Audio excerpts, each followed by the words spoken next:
ఈ యాసావు ఏం చేశాడు అంటే ఒక పూట కూటి కోసం, ఒక పూట అన్నాడా అనేక సంవత్సరాలు అన్నాడా? ఒక పూట. చాలా బారాసడి దేవుడు. ఒక పూటలోని నీతిని వదిలేసుకోకయ్యా. దేని సంపాదించుకోవడం కొరకు? కూడిని సంపాదించుకోవడం కొరకు నీతిని వదిలేసుకోకు.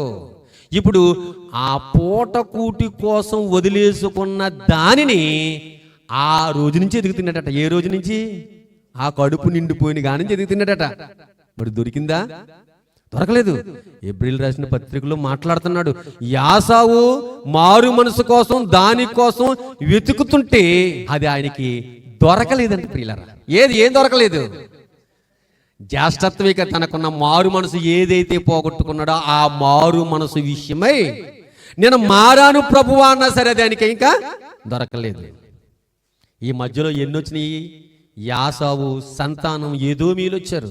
ఇశ్రాయేలుకి దేవుని యొక్క సన్నిధికి ఏమండి కానాను యాత్రకి ఎంతో ఆటంకంగా నిలబడ్డారు. ఎందుకంటే అతను క్రమముగా ఉంటే వీరు కూడా క్రమముగా ఉందరు.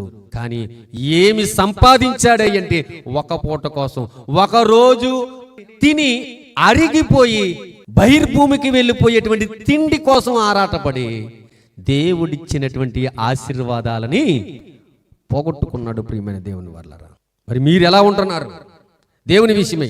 నీతి కొరకు ఆకలి దప్పిల గలవారు ధన్యులు.